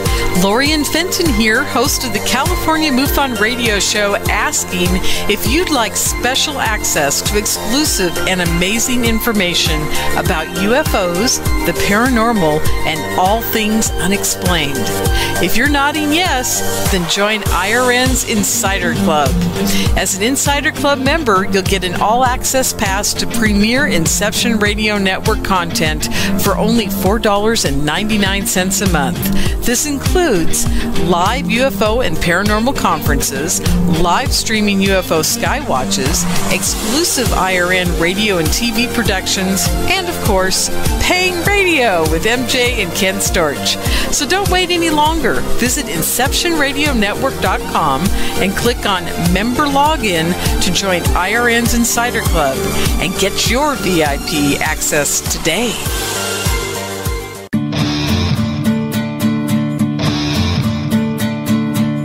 Hello, I'm Pat Usford, inviting you to tune in to Epic Voyages every Monday evening at 8 p.m. Central, 9 p.m. Eastern, right here on Inception Radio Network. To find out more about Epic and how you can become a member, visit epicvoyagers.com.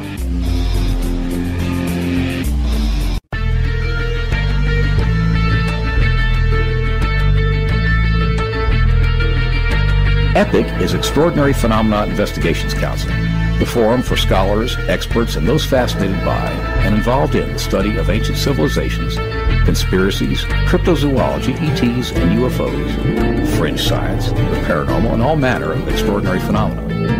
Please join EPIC as we examine the mysteries of the world and beyond on epicvoyagers.com. And for updates on the upcoming interactive video presentations, the latest news and discussion on the EPIC forum, as well as research, investigations, and membership opportunities. Epic Voyages program schedule is on the Inception Radio Network. Thank you for joining us.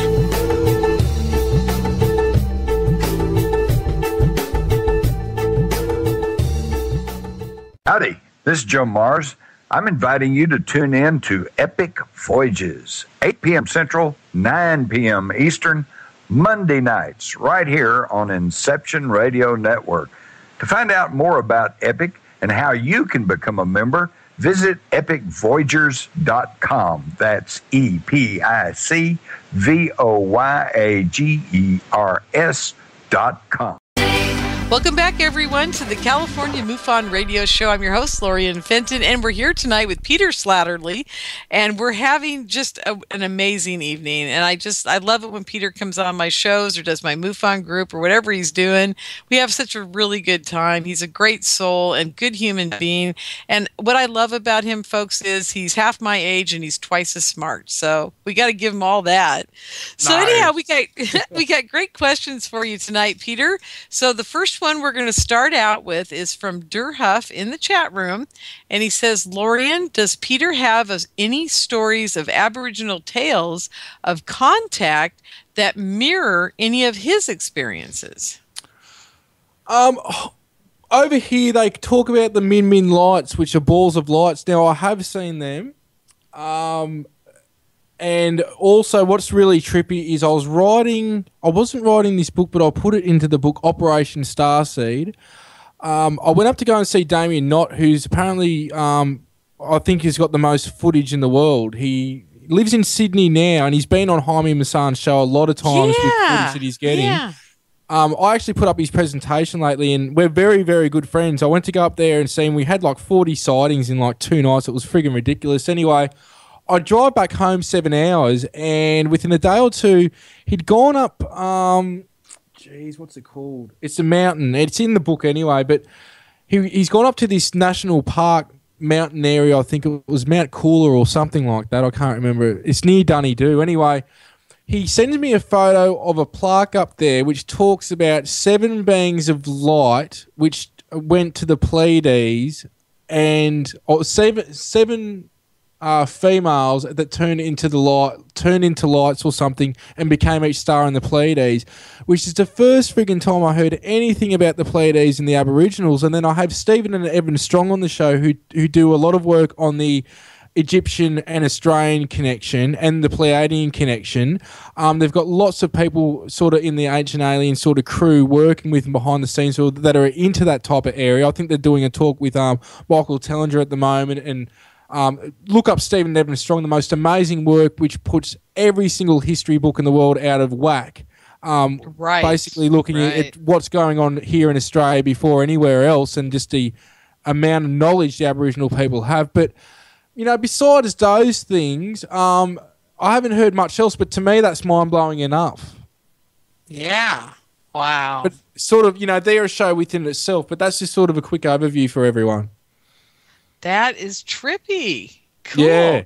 Now, he said he saw 7 light beams. Were these like the light beams that Barbara Lamb describes over in the crop circles in England, where they start out as balls of light, turn into what is a human shape, and then spun up and back into balls of light and took off up into the sky? Well, I've seen beings do that, and the Elohim have done that. But what this plaque talks about, Damien hasn't seen this, but this plaque talked about an Aboriginal Dreamtime story, these beings turning into light or going to the Pleiades, something like that. I can't remember exactly. But It was, you know, at a national park on a plaque, like a, you know, riding on this sort of, in this plastic thing, you know, telling you about the Aboriginal Dreamtime in that area. You know, what's the chances of that? And here I am at his place telling him of interacting with a being from the Pleiades who's a light being from a star. You know, it just... You know, it's not your normal Billy Meyer crap that you hear about. This is a completely different ballgame. Yeah. Oh, absolutely. Wow. Which, you know, to me, was sort of validation for my own mind. Yeah. Oh yeah.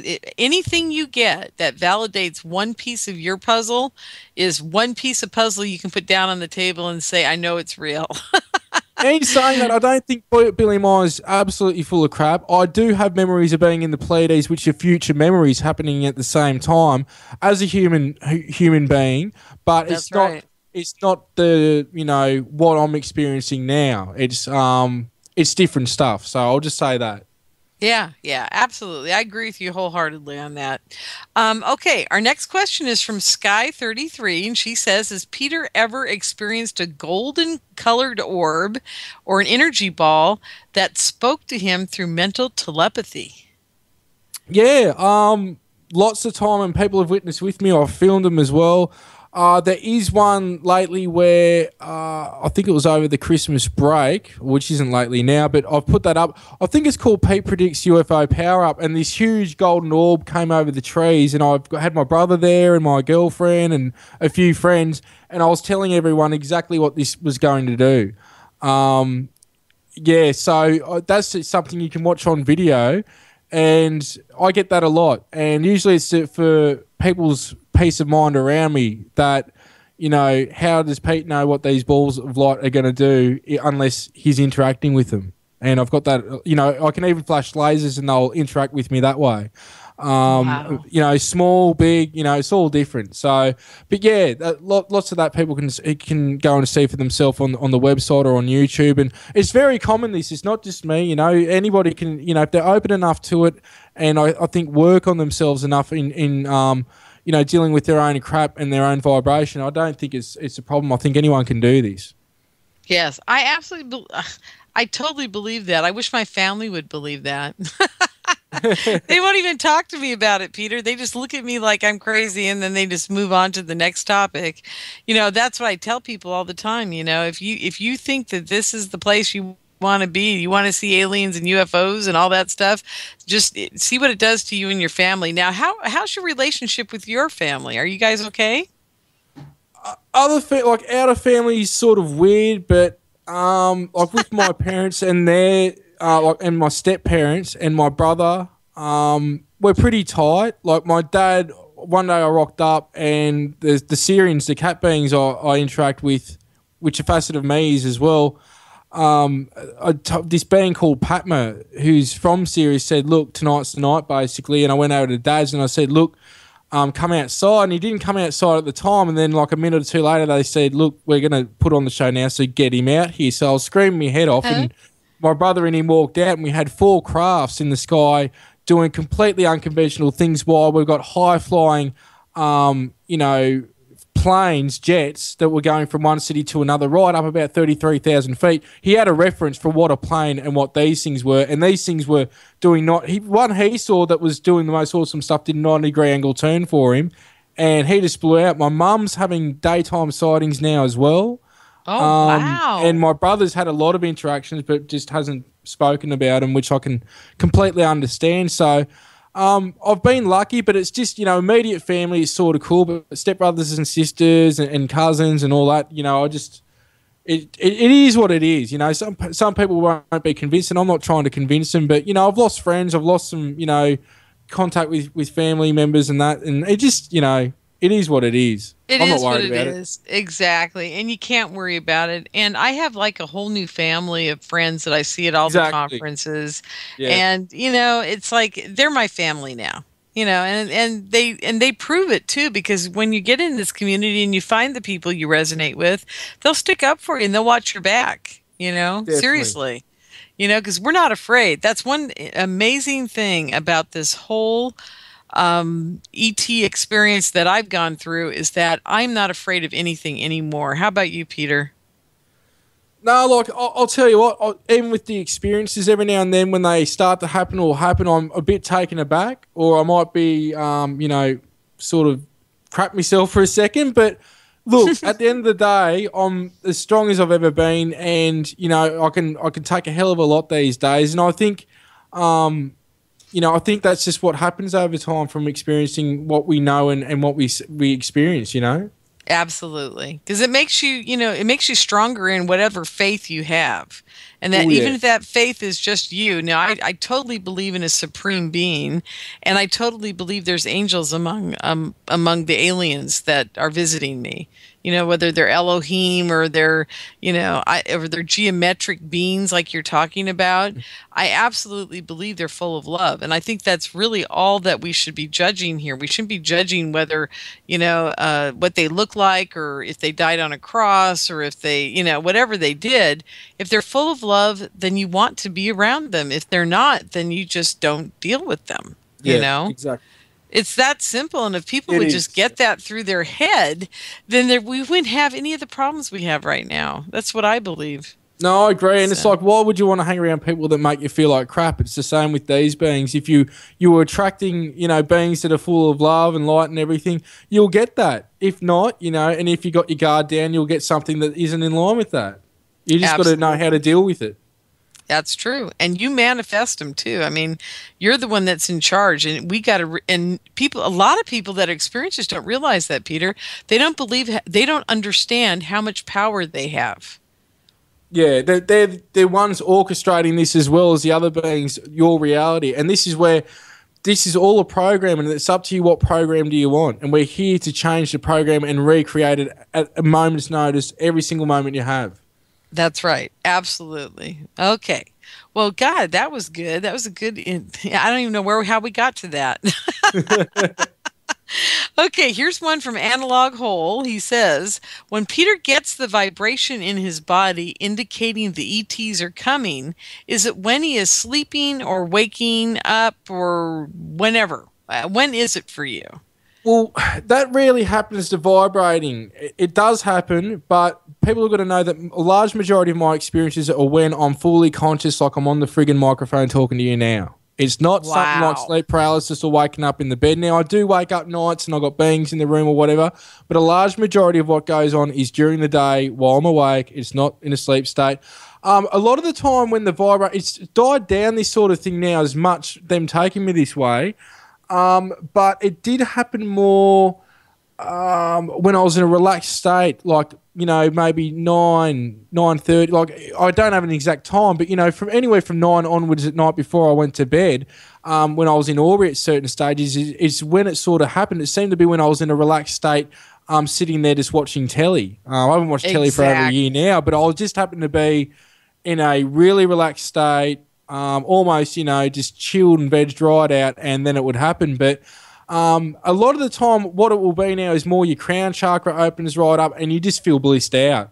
And it depends. Now, the mode of transport, teleportation, and interactions that one being use is not going to be the same as what the next being use. So it's different. You're not always going to get that vibrating feeling with every time you get taken. It's going to, because when you're taken, you're not just taken by one race. It can be, you work out over months, over years that, hey, I'm not only just interacting with this, I'm interacting with this over here and this over there. So you can sort of, again, work out the beings or, type of civilization through that, which for me, sometimes it was reptilian, sometimes it was government, and sometimes it was the Orion Greys taking me that way as well, which are cool. They're brown. They're not grey. Like, it's just a term I use. Right. But, yeah, they're pretty cool. My vibration I didn't handle them as well as others. I sort of got a bit of anxiety with them. Again, it's the energy band type thing, but it did come with that sometimes, that vibrating. Jeez, that's amazing. And they wanted me to answer it as well. And yes, it only happens to me when I am waking up. And it lasts for a good minute or two while I'm coming to a conscious state. And it just feels to me like I'm vibrating from the inside out, and it's like electricity flowing through my body. It's just hard to describe. It's nothing I've ever experienced as much as I have since all this started happening to me. Never had it as a kid, never had anything like this, but when all these crazy things started going on in my life after 2011, and that first spacecraft was over the house, I was like, oh my God. And it's been getting more and more intense. And I'm hoping, Peter, that what it's indicating is that they're actually taking me places and teaching me more stuff. And maybe I just won't remember it. But who knows? I think it's just to let you know that something's happened or is about to happen or is going on. And, that, in time it will just filter through what you need to know, I think. I hope so. Because, yeah. I mean, I think I've got enough stuff already. I think they've made a big enough bang in my life for a while. Okay, we got another question here. It's from Durhuff again. He says, Lorien, does Peter believe in dimensions driven by frequency? That dimensions can overlap when the frequencies are interfered with by outside forces? Good question. Very intelligent question too. Now, I talked about Giles had explained this to me. He had someone to tell him this, and it's very similar to what Sheedy spoke about too. But talking to Giles, it sort of made more sense. Where basically, I reckon there's more. I do talk about dimensions. Don't get me wrong, but what I'm starting to think more now, from my understanding, is that everything is there's one dimension, but it depends which vibration you are to which realm you're at. So. What I know as well is there's interplanes, and I've seen the interplanes, and I believe that the interplanes is whether you're from another planet or whatever in this dimension, I'll use dimensions for this term, or whether you're a ghost or you're from another realm. I believe you'll use this interplane, the same interplane, to get from point A to point B with technology or without technology. You're going to use the same interplane. So there is this overlap, but the overlap is really an interplane, which is the same interplane. Just say you said between 3 and 4th dimension, you got that interplane, and then another interplane between 4th and 5th. That interplane, both of the interplanes are the same place. Oh, I accidentally hit the mute button. You're right. I just didn't know if you can understand that. So I'm sitting here talking away about how that makes much sense to me, and I'm like, and I hope the audience did, got it. And I've seen all this. I've seen the blueprint for this, but I am thinking that each dimension or each frequency vibration has its own dimension. We spoke about that before, and that's what I am thinking. So, and I think it can be interfered with outside forces. I think there can be blocks. I think there can be almost like prison type situations created through it. Because if you know how this reality is, you can manipulate it. Yeah, believe me, folks, there's a lot of entities out there that know, and they do try their best to get in there and take over when they can. Peter, can I ask you a crazy question? I got a download about 8 or 9 months ago now of a spider web type of geometric shape. Mm-hmm. And they kept telling me everything's connected, and they plopped into my head the JFK assassination that I'm very fond of, the Maury Island incident, all the crashes that I've read about, and all the ETs and the different types and blah, blah, blah. All the stuff, they put it in my head all at once and made it like an interconnected spider web.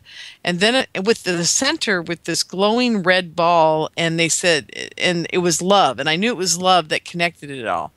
And then about 3 or 4 months after that, they gave me the same download again, but this time they added 2 more layers to the web, and it became this whole giant geometric cylinder.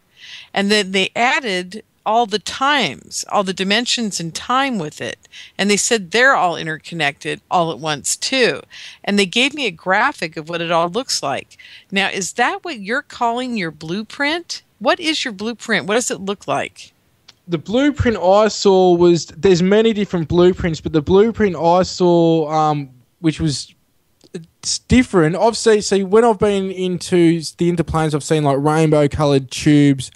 It's basically where you can pop in and out. But the coolest blueprint I've seen was written about in Operation Starseed, and that's where everything on I think it may have even been a subatomic scale, was like these purple hue soccer balls, see-through soccer balls. And they showed me how everything on Earth is made out of these things on a subatomic level. And then they zoomed out, and then they showed me the objects, but they were purple hue soccer balls. And then I looked at the Earth when I was taken out into space, and it was a purple hue soccer ball, and then all the planets and their moons were. Then I saw the solar system, and the sun is like the solar system is a purple hue soccer ball, and I saw that everything in the universe was in this purple hue soccer ball, and everything was made out of them, and even the spaces in between objects was, part of this purple hue soccer ball. And then I was taken out of it, and I was sort of on a borderline where I could see the other planets and not other planets, other universes, and they were made out of these too, and there was billions of them. Wow. Everything was made out of these purple hue soccer balls. Jeez, that's so wild. And they've showed me stuff lately too with Metatron, with the electron, how we can break down to one electron, and they've, like, science backs it now that 2 particles have a symbiotic relationship no matter where in space and time they are. And they'll show me how we can break down to one electron and then teleport and come out another electron in another plane in another part of the universe. Yeah, absolutely. I totally believe that. I think it's an absolute possibility. And once we get beyond the point where the scientists actually can accept the fact that this is what's going on, they will find the answer to build something like us, to be something for us to be able to teleport, just like in Star Trek. It'll be that simple. Definitely. It's just, it's amazing to me. We are. I mean, intellectually, people like yourself and Stan who've gotten these amazing downloads, and other people who have got these scientific downloads. Hey, well, you know what Free's doing, right? We should talk about Free for a minute because we're almost at the end of the show. But Free's doing these amazing surveys where people are talking about their different scientific and, other types of downloads, but mainly scientific. And the quality of the science that's coming out of it is so beyond what our scientific guys even understand right now. Yes, definitely. And there's lots behind the scenes going on as well, which I can't talk about. But Free's a founder for research into extraterrestrial experiences, if I've got that correct. And you got Mary Rodwell, Dr. Rudy Shields, you got myself, Edgar Mitchell. You've got a huge lineup of people working on this project, taking up different positions in terms of volunteers and people just helping to put data together. And there are surveys there which people can take, and it's logging the experience. It's getting all types of information in there. Anybody can go there and take it, and the more that take it, the more better data we're going to have on experiences and information.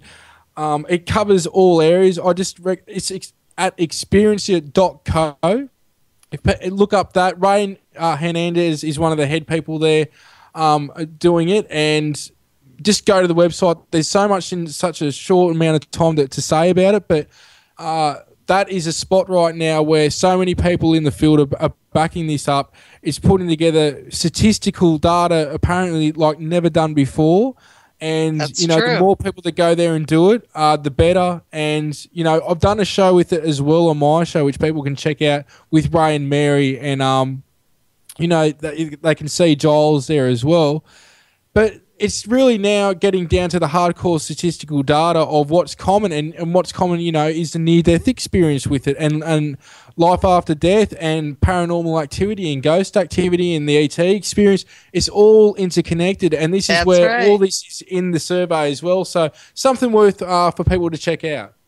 Yeah, definitely. That's experiencer.co, you guys, just CO. And check it out because Peter's got some, interesting cohorts over there at Free, right?